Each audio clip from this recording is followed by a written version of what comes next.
Welcome back. What I want to talk to you about today is gluten and why we are having so many problems with this particular protein. I want to start by giving you some insight and why it has become more of a problem in today's environment than ever before. What we are realizing now is you can inherit a gene. There's actually two genes that have been identified called the HLA-DQ genes. So it's something that can be passed down through the family. These genes make a person more susceptible to a sensitivity or an overreaction in their immune system to gluten. Gluten is not the enemy. It's just a protein in wheat, barley, or rye. However, your immune system can identify that protein in gluten as an enemy, just like it can in invading bacteria or a virus. So what it can do is it can flip a switch and it can turn on your immune system to inappropriately overreact. And that produces a whole bunch of inflammatory cytokines. It produces a whole bunch of inflammation, pretty much. What is really of concern is we now know that these inflammatory cytokines, this inflammation, can actually pass through the blood-brain barrier and they can go up into your brain. There is a special cell inside of your brain called a glial cell. These cells are very important. The glial cells are like little garbage men, like little Pac-Men, and they clean up the debris and dead cells inside of the brain. And that's a good thing. But the problem is that when there is an increase in this inflammatory cascade, these inflammatory cytokines, because of your reaction to gluten, it turns on those glial cells and they can literally go crazy in your brain to where they're not only eating up bad tissue, they're also actually eating up the good tissue. So this cumulative compounding as the years and decades go on, we can start seeing some very serious neurological disease develop. Some of these neurological diseases may not always show inflammatory symptoms that you can pick up. So sometimes this is a real danger because what we're talking about here is an inflammatory pattern that gets this whole thing triggered.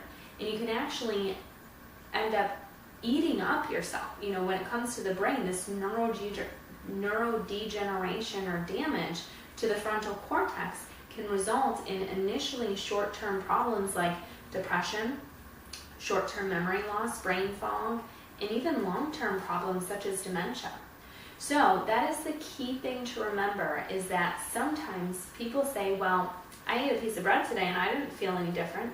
But if you think about it, most diseases, especially chronic degenerative diseases, it's a cumulative effect over time. You know, I don't eat a bad meal and instantly get cardiovascular disease, or I don't eat something with sugar in it and instantly get a cavity. It's a cumulative effect over time. And that's exactly what we see in cases of gluten. Just like we all know that smoking is bad for you, but when you have a smoke, you know, if you smoke a few cigarettes, you don't instantly get COPD or lung cancer. But we know that is a risk when you smoke for a long period of time. So now I want to get into why gluten has become more of a problem today. The main reason is because the gluten itself, these products like wheat, barley, and rye, have been largely genetically modified today. And the reason for that is, of course, marketing and profit. Gluten is used in so many products today as a filler, as a thickener, to hold flavor, to hold texture. So it's powerful to us. As a marketing device, we want more. So now that has become a very important product. The demand is there. So what science has done is say, let's change the way that product is developed. Let's change to make certain that the wheat plant actually produces more gluten. So even if you have never had a problem with it before, some may say I've ate wheat bread my whole life and never had a problem. Well, now you are eating this product that has been genetically modified, and the body is very smart, and the body identifies there is a problem with this. And anytime that you take in too much of a substance, such as this protein, the body actually becomes oversensitized to it. So now we have this pattern of having a sensitivity to the gluten. So most of the people that we work with that are not feeling well, that have a digestive problem, blood sugar problems, weight problems, brain fog, whether we run markers to determine whether they are full-blown autoimmune or not. I would say 90 to 95% of our patients, we say, hey, at least for now, until we get your house cleaned up, get away from gluten.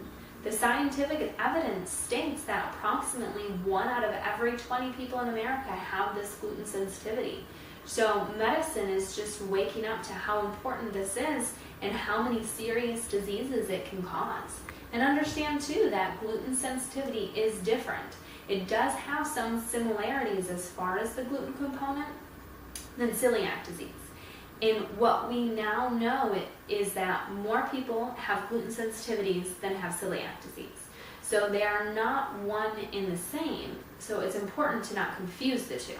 In your activity binder, there is a section on gluten, and this will give you a better idea on what it is and how many products and how many different names it has, so you can research that and feel comfortable when you go into the grocery store. But we've taken it a step further within my website. Again, we have talked about the resource guide. Within the member zone, you have a lot of information dedicated to gluten for when you're grocery shopping as well as recipes. So do yourself a favor, remove it from your diet, at least until your body has a good foundation and you're feeling better. And if you are autoimmune, you'd better to never put it into your body again. So I hope this helps. Review your manual, go to the website, and then any additional questions, we're here to help. So look forward to seeing you next time.